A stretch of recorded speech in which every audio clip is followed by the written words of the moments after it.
বেড়েই চলেছে নিত্যপণ্যের দাম। আয়ের ব্যয়ের হিসাবে মেলাতে নাভিশ্বাস নিম্ন আয়ের মানুষের। বাজার পরিস্থিতি নিয়ে আরো জানাতে কারওয়ান বাজার থেকে যুক্ত হচ্ছেন সহকর্মী ফজলে আদিত্য। আমিষের বাজারে কেন এত অস্থিরতা, কি বলছেন ক্রেতারা? জি জেসিকা, যেমনটি বলছিলেন যে আমিষের বাজারে যে অস্থিরতা সেটি গত এক সপ্তাহ যাবৎ এই অস্থিরতা বিরাজমান করছে এই বাজারে। তবে এখানকার যে খুচরা ব্যবসায়ীরা আমাদের বলছেন যে এপ্রিল মাসের যে তাপপ্রবাহ, সেই তাপপ্রবাহের কারণে মূলত প্রান্তিক পর্যায়ে যে পোলট্রি ফার্ম এবং খামারিরা রয়েছেন, সেই খামারে বেশ কিছু মুরগি থেকে শুরু করে ডিম এই ধরনের জিনিস নষ্ট হয়েছে, যার দরুন বাজারে এর একটি প্রভাব পড়তে শুরু করেছে। তবে আমরা বেশ কিছু ক্রেতাদের সাথেও কথা বলেছি। তারা বলছেন যে বাজার মনিটরিং সেল গঠন করার তাগিদ তাদের বরাবরের মতোই জানাচ্ছেন। তবে আজকের বাজারে মুরগির দাম কিছুটা কমেছে, যা গতকালকেও যে মুরগি 240 থেকে 230 টাকায় বিক্রি হয়েছে ব্রয়লার মুরগি, সেই ব্রয়লার মুরগি আজকের বাজারে বিক্রি করা হচ্ছে 210 থেকে 220 টাকা।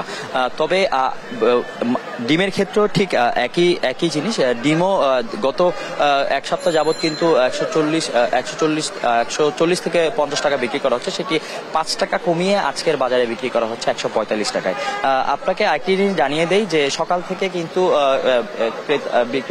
বিক্রেতারা তাদের বিভিন্ন পসরা সাজিয়ে বসে আছেন ক্রেতাদের জন্য। আর ক্রেতারা কিন্তু বরাবরের মতোই যে বাজারের যে অস্থিতিশীল পরিস্থিতি সেটি আমাদেরকে জানিয়েছেন। তবে আপনাকে আরেকটি জিনিস জানিয়ে দেই যে শুধুমাত্র আমিষ জাতীয় যে পণ্য, সেই পণ্যের অস্থিরতা নয়, বরং এর সাথেও নতুন করে আবার যুক্ত হচ্ছে যে সবজি পণ্যের দামও কিন্তু বেশ চড়া। আমরা সকালবেলা বেশ কয়েকটি বাজারে ঘুরেছি, সবজির বাজারেও গিয়েছিলাম এবং মৎস্য জাতীয় পণ্যের বাজারেও গিয়েছি। সেইখানে আমরা জানতে পেরেছি যে আজকের বাজারেও যে সবজিগুলো বিক্রি করা হচ্ছে তাও কিন্তু বেশ চড়া বলা চলে। 50-এর নিচে কিন্তু তেমন কোনো সবজি নেই বলা যায়। তবে 50-এর ঊর্ধ্বে এবং 100-র ঘর ছুঁয়েছে এমনও কিছু সবজি রয়েছে। যেমন আমি যদি আপনাকে একটু জানাই যে বেগুনের কেজি আজকের বাজারেও কিন্তু 90 থেকে 100 টাকা মান ভেদে এবং আকার ভেদে হাঁকানো হচ্ছে। এবং কাঁচামরিচ বিক্রি করা হচ্ছে, সেই কাঁচামরিচ বিক্রি করা হচ্ছে 120 থেকে 150 টাকা পর্যন্ত।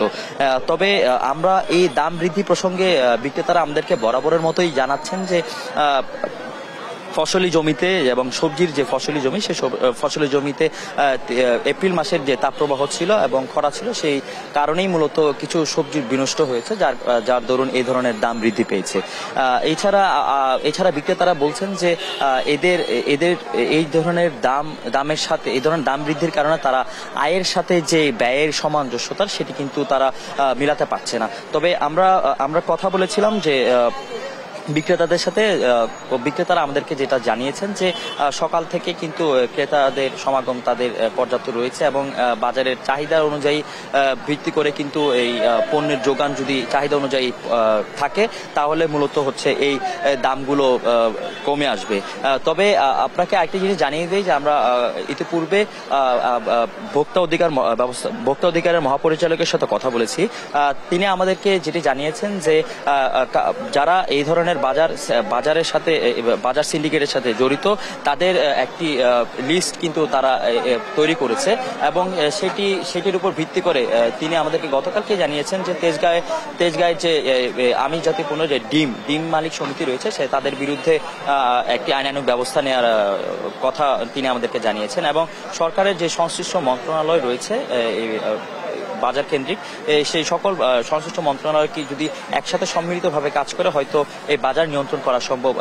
ভোক্তার মহাপরিচালক আমাদের এটি জানিয়েছেন। তবে আপনাকে আরেকটি জিনিস জানিয়ে দেই যে ঠিক একই ভাষ্য উঠে এসেছে যে ক্রেতারা আসছেন, সাধারণ ভোক্তারা আসছেন, ভোক্তাদের মাঝে ভোক্তারা বলছেন যে বাজারে সঠিকভাবে যদি মনিটরিং করা সম্ভব হয় তাহলে হয়তো বাজারের যে দ্রব্যমূল্যের ঊর্ধ্বগতি সেটি নিয়ন্ত্রণ করা সম্ভব হবে। রাজধানীর কারওয়ান বাজার থেকে এই ছিল আমার কাছে বাজারের সর্বশেষ তথ্য। আদিত্য, আপনাকে ধন্যবাদ। দর্শক, নিত্যপণ্যের দরদাম সম্পর্কে জানাচ্ছিলেন সহকর্মী ফজলে আদিত্য। বেড়েছে সব ধরনের মশলার দামও। মশলার বাজার পরিস্থিতি জানাতে এবার রংপুর থেকে যুক্ত হচ্ছেন সহকর্মী রফিকুল ইসলাম। আর রফিকুল, রংপুরে বাজারের অবস্থা এখন কেমন দেখছেন, কি বলছেন ক্রেতা বিক্রেতারা?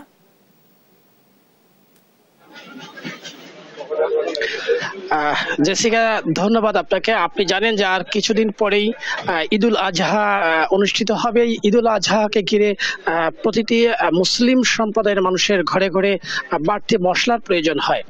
এই মশলার প্রয়োজনকে ঘিরে হঠাৎ করে গেল সপ্তাহ থেকে রংপুরের বাজারে মশলার দাম বেড়েছে। আমরা এই মুহূর্তে রয়েছি রংপুরের নবাবগঞ্জ গুদরি বাজার এলাকায়। এই বাজারটি পাইকারি বাজার হিসেবেই পরিচিত। আমরা এখানে সকালে এসেছি। আমরা যারা এখানকার ক্রেতা এবং বিক্রেতা, আমরা তাদের সঙ্গে কথা বলেছি, একাধিক জনের সঙ্গে কথা বলেছি। তারা যেমনটি বলছেন যে গত এক সপ্তাহ ধরেই মশলার বিভিন্ন ধরনের যে মশলা রয়েছে সেই মশলার বাজারটা হঠাৎ করে বেড়ে গেছে। আমরা কথা বলেছি এখানকার বেশ কয়েকজন পাইকারি বিক্রেতাদের সঙ্গে। তিনি বলেছেন যে এখানে যে ছোট এলাচ, সেই ছোট এলাচ এখন আগে ছিল, গত এক সপ্তাহ আগে ছিল 2200 টাকা, সেটি এখন 3000 টাকায় বিক্রি হচ্ছে। এখানে পাটনা জিরা, অর্থাৎ ইন্ডিয়া থেকে যে জিরাটি আসে সেই পাটনা জিরা, সেটি গত সপ্তাহে ছিল 600 টাকা। সে জিরা এখন 700 থেকে 900 টাকা পর্যন্ত বিক্রি হচ্ছে। বড় এলাচ সেটি বিক্রি হচ্ছে গত এক সপ্তাহ আগে 22 থেকে 2300 টাকা বিক্রি হয়েছিল, এখন সেটি 25 থেকে 2800 টাকা পর্যন্ত বিক্রি হচ্ছে। দারচিনি এবং লবঙ্গ, গোলমরিচ, ধনিয়া, অর্থাৎ যেসব মশলার উপকরণ রয়েছে সব কিছুরই দাম বেড়ে গেছে। কেন বেড়ে গেছে এরকমটা আমরা কথা বলেছি। তারা আমাদেরকে জানিয়েছেন যে গত সপ্তাহে ডলারের দাম বেড়ে গেছে।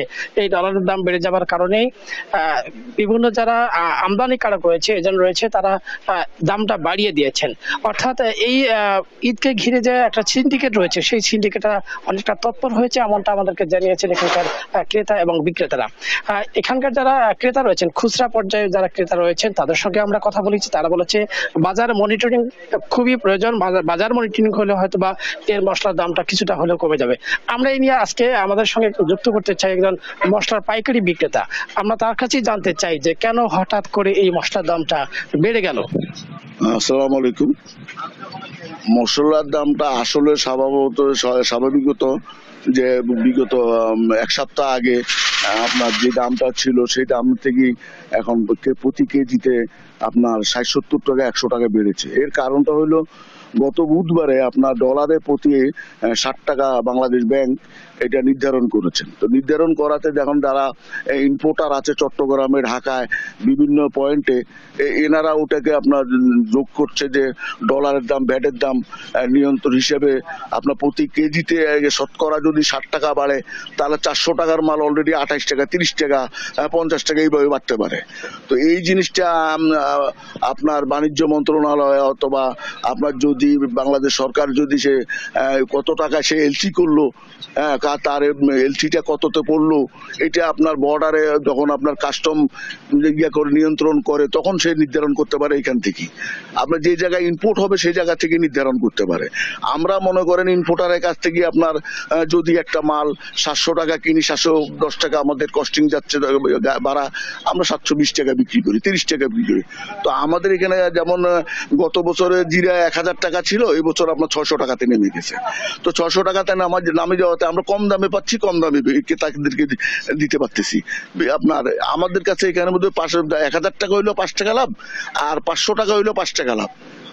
আমাদের নিয়ম হইলো এটা। এখন এটা সরকারে যদি মনে করেন যারা এলসি করতেছে, ইম্পোর্ট করতেছে, সে আগে কত ডলারে করলো, এখন কত ডলারেতে সে আনতেছে, এটা নিয়ন্ত্রণ করার আপনার ভোক্তাদের সিস্টেম হইলো এলসি এলাদের কাছে আপনার সেই কপিওটা চাওয়া। আমরা যদি মনে করেন ওরা আমাদেরকে কম দাম দিবে, যারা এলসি করতেছে চট্টগ্রামে, ঢাকায়, আপনার বগুড়ায় বিভিন্ন পয়েন্টে বিভিন্ন আপনার যেমন ইন্ডিয়াটা থেকে জিরাটা আসে, ফট করে 1000 থেকে আপনার 500 টাকা 600 টাকা নেমে গেছে, আমরা কমে বিক্রি করলাম।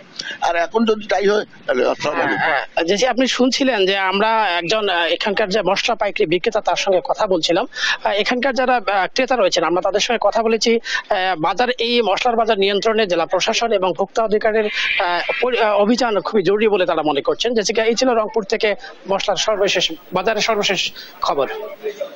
আর রফিকুল, আপনাকে ধন্যবাদ। দর্শক, সব পণ্যের মতো বেড়েছে মশলার দামও, সেই বিষয়ে জানাচ্ছিলেন আমাদের সহকর্মী রফিকুল ইসলাম।